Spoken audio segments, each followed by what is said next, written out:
hello guys. Hello. This is for Gemini. Gemini. So,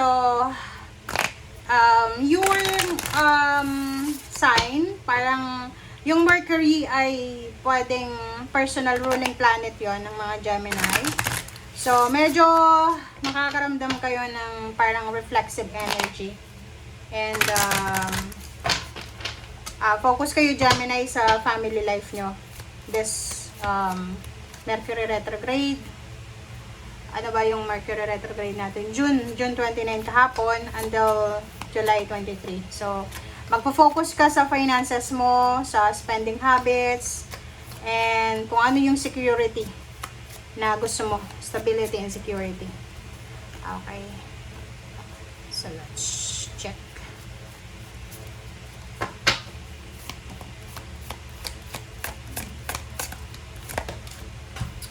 Alright, signs.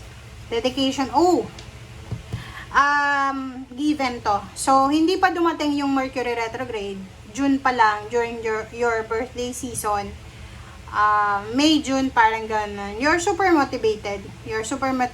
Na sobra-sobra yung dedication mo na ma-achieve yung mga gusto mong mangyari sa buhay mo. So, importante yung focusing. So, kailangan mo mag-focus sa kung ano yung priority mo sa ngayon. Okay, so may mga rules ka sa buhay mo na posibleng inimpose mo sa past na posibleng mag-harvest ka sa ngayon.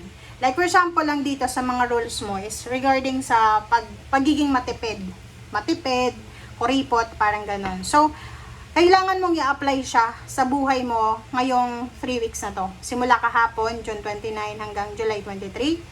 Kung may mga gusto kayong bilhin, okay, expensive man yan, new gadgets, phones, or electronics, ipagpaliban nyo muna, i-hold nyo muna siya, okay? Like sapatos, bags, basta may mga gusto kang bilhin, i-hold mo muna sa 3 weeks na to. Okay? Lalo na kung mapera ka, or wala kang pera, kahit may pera ka or wala, kailangan pag-isipan kung ano man ito, okay? Kasi, posibleng impulsive ka lang, posibleng emotional impulsive ka lang sa ngayon. Dala ng yung sign mo, okay, is a ruling planet ng Mercury. Or Mercury is the ruling planet of your sign. Okay? So, yun. Ito yung first card mo.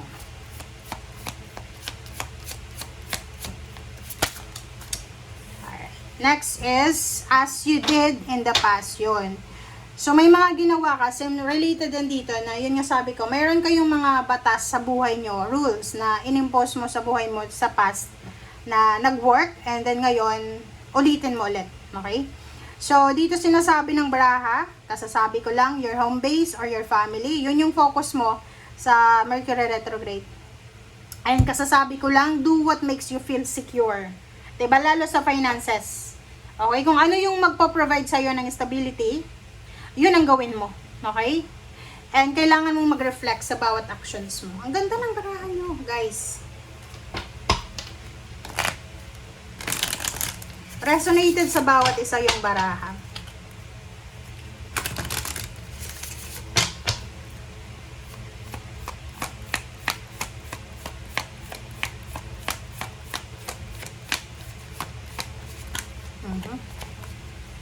Ang dami niya. Okay, citrine, this is unnecessary worries. So, yun, may mga inaalala ka sa buhay about your family, about your health, about your money na kailangan mong alisin sa Mercury retrograde na to. Kasi hindi naman ito, kumbaga, makakatulong sa'yo. Okay? So, just lift everything sa ating Panginoon. Okay? Sa universe. Next is increase support.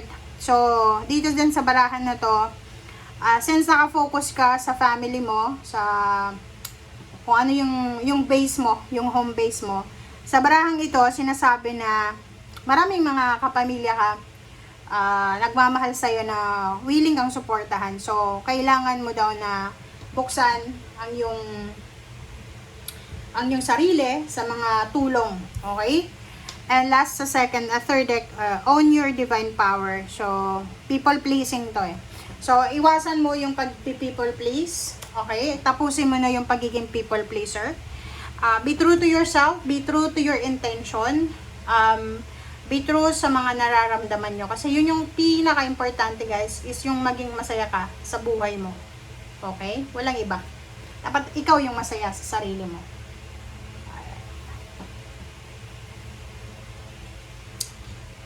Okay.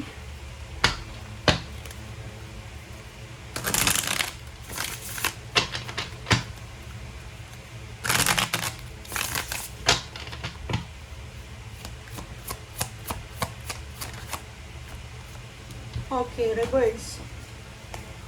Oh.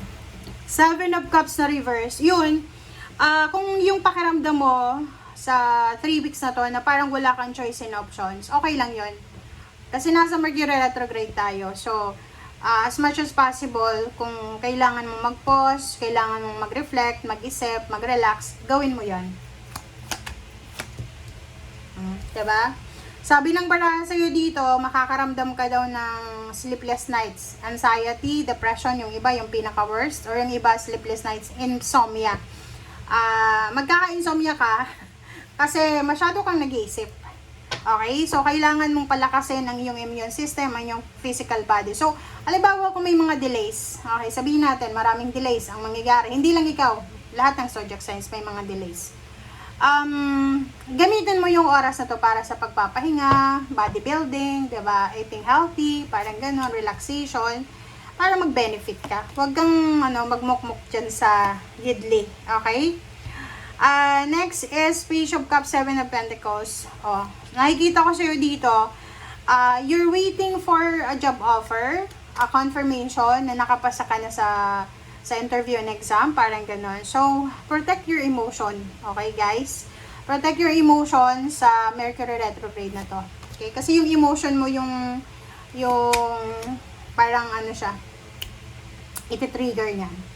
Sabi ng baraha sa'yo dito, there's so much, parang happiness ka na mararamdaman after this Mercury retrograde. Sa ngayon, pagtiisan mo muna, okay? Pero huwag kang malulungkot. Yun nga sabi ko, gamitin mo yung July na to sa pag-exercise, pagkain ng healthy, pagre-relax, pagtulog ng maayos. Iwasan yung sobrang pagbabrowse sa internet, guys. Kasi hindi yan makakatulong sa health mo. Okay, medicine wheel and 9 of wands, oh. Diba? Gamitin natin yung panahon na wala tayong trabaho, na medyo hindi parang mabilis umusad yung buhay nyo, para makapag-relax, para ma-heal yung iyong internal and external na body.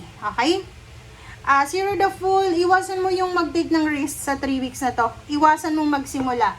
Like for example, iwasan yung magbuntes, iwasan nyo din na, yun, kung mag-asawa kayo, contraception, guys. Napaka-importante kasi pwedeng mabuntes yung isa, ganyan, ganito.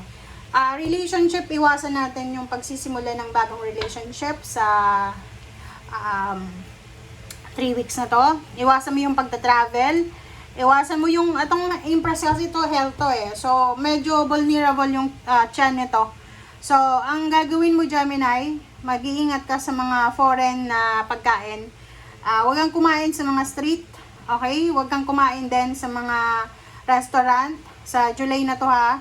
Kailangan yung kakainin mo, ikaw yung nagluto. Sa tubig naman, kung hindi ka umiinom ng mga mineral water, ganyan, kailangan i-filter mo yung water or pwedeng pakuluan mo siya kung sa kumukuha ng tubig. Sa lababo ba? Ang tawag doon? So, kailangan bantayan mo yung tiyan mo. Okay? Kasi yun pwedeng mag-trigger ngayon. Next is King of Cups and High Priestess. So, yun. Sabi ng baraha sa'yo, kalma lang. Kalma ka lang. Huwag kang masyadong maging impulsive and aggressive. Next is Two of Pentacles and Queen of Swords, the Moon.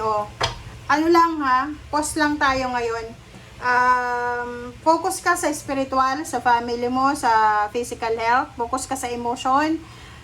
Focus ka din sa mga, sa breathing. Okay? Kasi nakikita ko sa'yo dito, marami kang kinakatakutan. I don't know why. Palagi kong nababasa yan. Pero minsan hindi ko na sinasabi sa reading. Kasi itong mga isinilang na to sa June, lalo yung mga lalaki, parang nawala yung confidence nyo. yung self-confidence nyo. Hindi ko alam kung bakit. So, yun guys. Okay, so thank you guys for watching. Bye!